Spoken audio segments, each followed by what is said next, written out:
Assalamualaikum warahmatullahi wabarakatuh. Perkenalkan, nama saya Muhammad Adi Syafira Hidayat, dan di sini saya akan mewakili kelompok saya dalam untuk pembukaan tugas presentasi metodologi dan penelitian, yang mana kita akan mengangkat PKM GFT, dan juga untuk penelitian atau alatnya kita kembangkan atau yang kita rancang yaitu yang bernama Navgear. Langsung saja kita mulai untuk bab 1, sini ada pendahuluan. Lalu untuk pengantar sendiri, jadi perkembangan teknologi digital pada saat ini itu sangat pesat, apalagi dalam bidang VR dan juga BGI atau Brain Computer Interface, telah menghadirkan peluang besar untuk menciptakan sistem interaksi yang lebih imersif dan alami antara manusia dan juga komputer. Jadi di sini sistem interaksi yang imersif itu jadi kayak lebih futuristik gitu. Dan lagi apa untuk VR dan juga BCI atau Brain Computer Interface kita bisa gabungkan untuk menjadi sebuah alat yang revolusioner atau modern begitulah. Jadi dengan adanya VR dan juga sensor dari otak yang akan diubah menjadi perintah, maka kita akan bisa menghadirkan namanya Navgear. Lalu untuk Navgear sendiri, apa itu Navgear? Jadi konsep Navgear ini adalah mengintegrasikan atau menggabungkan VR dan juga BCI untuk menciptakan pengalaman full depth virtual reality untuk memungkinkan interaksi digital secara langsung melalui sinyal otak, melalui sinyal saraf otak. Jadi eh, listrik-listrik yang ada di otak itu kita bisa deteksi atau kita eh, des- eh, ubah menjadi sebuah kode ataupun perintah yang akan disambungkan ke komputer, dan juga itu bisa langsung mengubah kode atau perintah tersebut menjadi sebuah langsung ke sebuah interaksi. Jadi untuk cara kerjanya sendiri kita udah pakai mind map sebelumnya, teori sebelumnya. Jadi cara kerjanya itu membaca sinyal otak lalu mengubahnya menjadi perintah di dunia virtual atau simulasi. Lalu alat juga menghentikan sinyal ke tubuh sehingga pengguna tidak bisa bergerak di dunia nyata. Lalu pengguna bisa merasakan virtual seperti merasakan dunia virtual seperti dunia asli, termasuk sentuhan dan juga rasa sakit.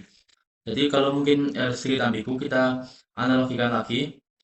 Jadi ini kan VR yang biasa. Jadi kita masih bisa dibilang kesadaran kita masih tetap ada di dunia nyata. Kita hanya menggunakan mata dan juga gerakan tangan untuk bermain, bisa bilang bermain ataupun berinteraksi dengan dunia virtual. Tapi sedangkan untuk alat atau teknologi yang kita kembangkan pada saat ini atau kita teliti pada saat ini yaitu eh, kita itu seperti dalam mode sleep atau kita sedang tidur. Jadi kesadaran kita sepenuhnya hilang.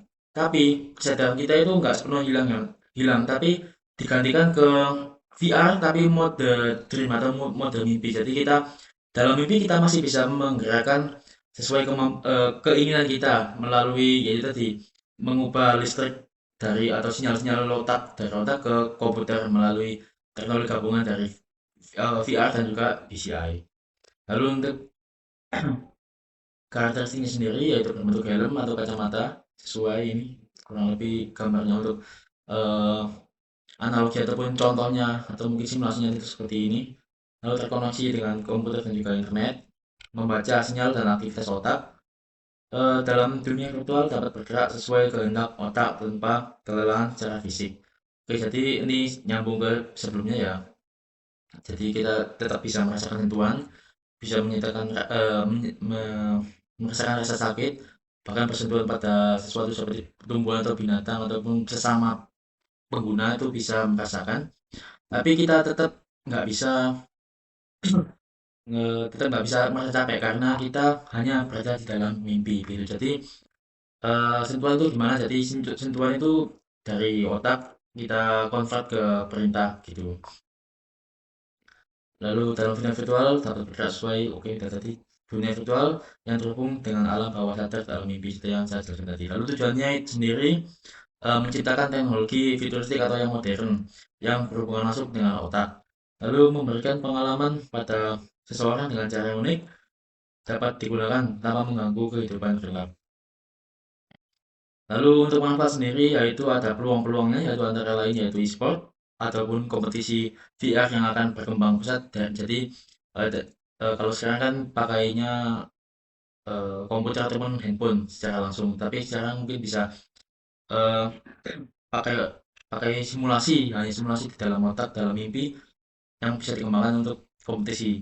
Lalu simulasi belajar yang lebih interaktif dan pelatihan profesional yang lebih aman. Jadi misal kayak eh, kita bisa menggunakan simulasi itu seperti kayak misal edukasi membandingkan seberapa besar gajah ataupun jerapah. Kita bisa menggunakan teknologi ini kita bisa langsung melihat oh seberapa besar gajah ini tanpa harus pergi ke kebun binatang gitu.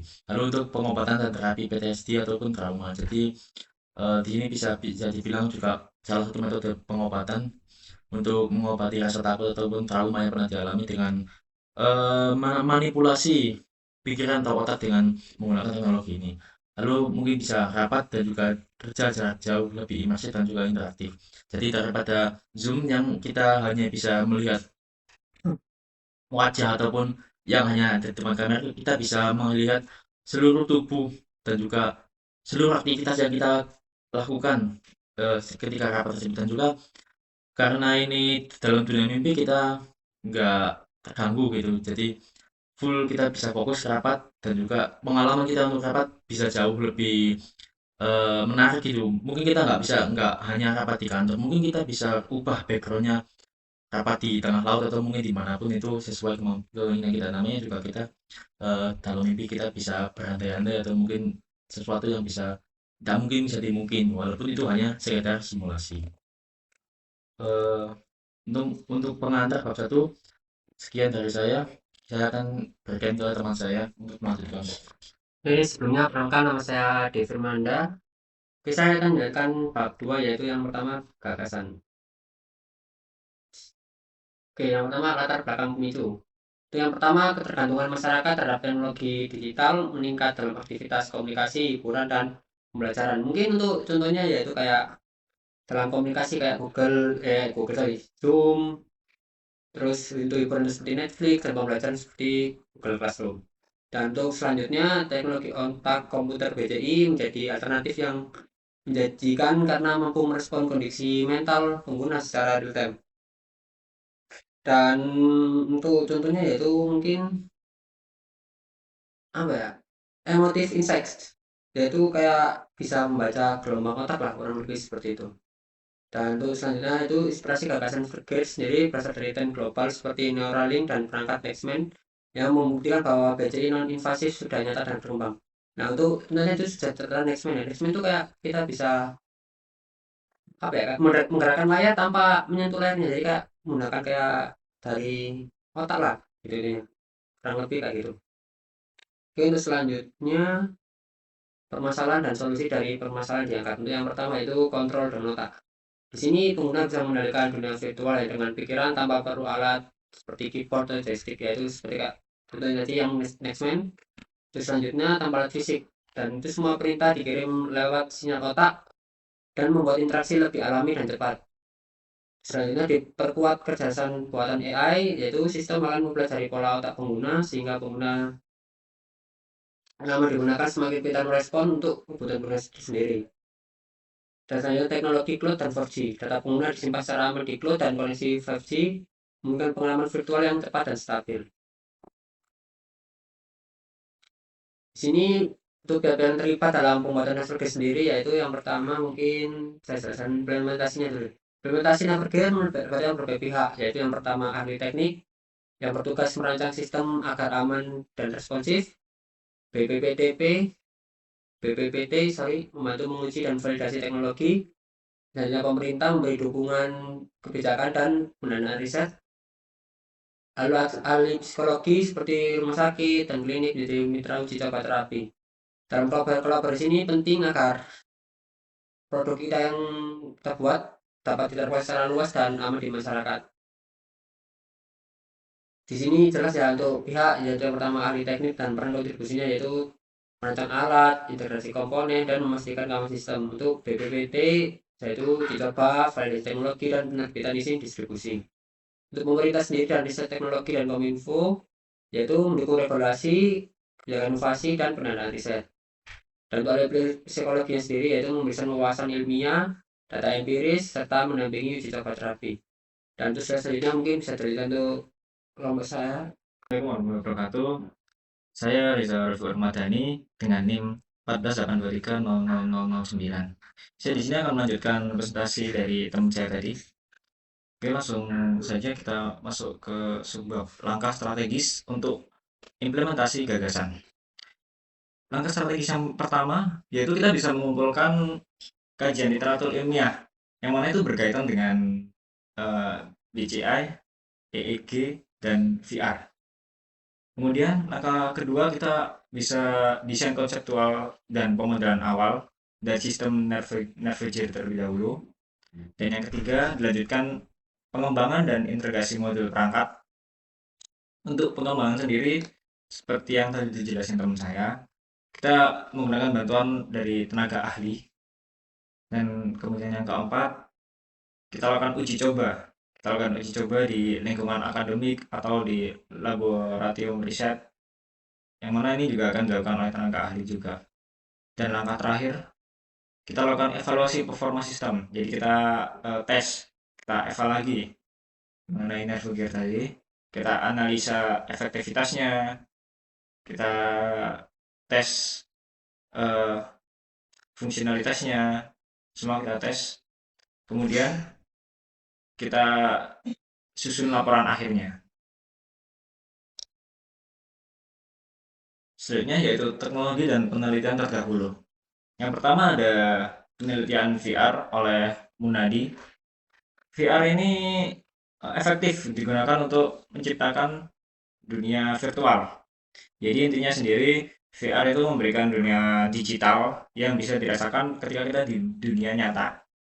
Mungkin untuk alatnya sendiri yang sekarang yang jelas itu kayak PlayStation VR. PlayStation VR itu ada perangkatnya, kita kendaliin pakai tangan. Habis itu kayak ada kacamatanya gitu. Jadi kita itu eh, di dunia nyata, tapi kita berasa masuk ke dunia virtual. Kemudian ada penelitian BCI atau Brain Computer Interface oleh Umair. Di sini kalau BCI sendiri itu intinya itu teknologi tentang otak dan mesin, antara komunikasi antara otak dan mesin. Nah, itu yang dimaksud oleh BCI. Kemudian ada penelitian Neuralink yang dilakukan oleh Elon Musk. Di sini penelitiannya itu mengenai chip yang akan ditanamkan di otak manusia. Jadi dari otak bertransfer ke mesin gitu. Nah, lebih untuk penelitian BCI itu tentang Elon Musk Neuralink seperti itu. Kemudian ada penelitian Dream and Lucid Research yang dilakukan oleh Dressler. Untuk penelitian ini sendiri lebih ke hubungan antara kesadaran ketika mimpi dan menuju ke simulasi digital. Dan penelitian terakhir ada Full Day VR oleh Wen. Full Day VR ini hampir sama dengan VR, tapi kalau di full dive dia lebih ke keseluruhan. Jadi ketika di dunia nyata semua kesadaran itu masuk ke VR. Jadi pengendaliannya itu lewat otak. Nah, kurang lebih untuk full dive seperti itu. Oke, selanjutnya kita masuki bab 3 yaitu kesimpulan.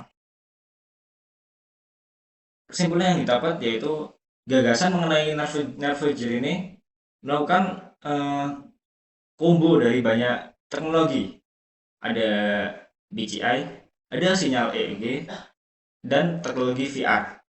Mungkin yang untuk saat ini lebih ramai yaitu teknologi VR yang digunakan kebanyakan mungkin untuk hiburan, untuk game kebanyakan.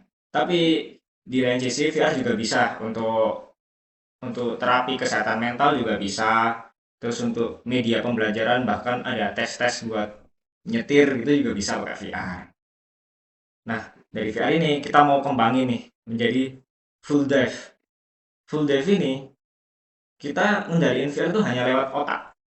Jadi kita nggak perlu pakai perangkat keras hardware kayak penggerak kabelnya di tangan. Kalau Untuk saat ini mungkin pakai tangan sampai kacamata. Nah, di situ kita kalau full dive itu kita ngembanginnya itu pakai kacamata doang. Di situ kita merangsangnya itu pakai otak terus menuju ke dunia virtual tadi. Kurang lebih itu gagasan dari Nervager itu seperti itu tadi. Jadi pengembangan dari VR saat ini menuju full dive VR. Nah, untuk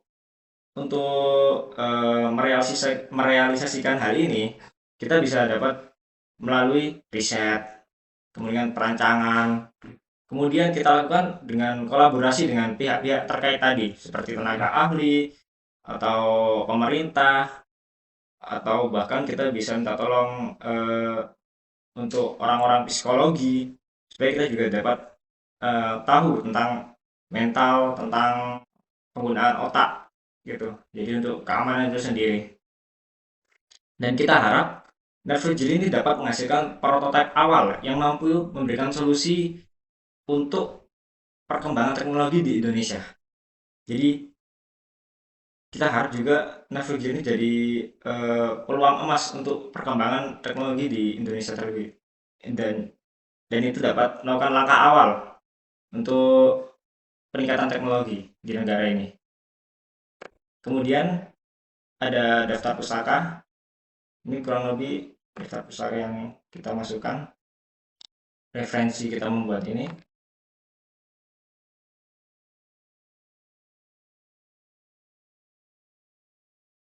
Mungkin sekian itu saja presentasi dari kelompok kami. Saya mewakili kelompok. Maaf jika ada salah kata, dan terima kasih. Wassalamualaikum warahmatullahi wabarakatuh.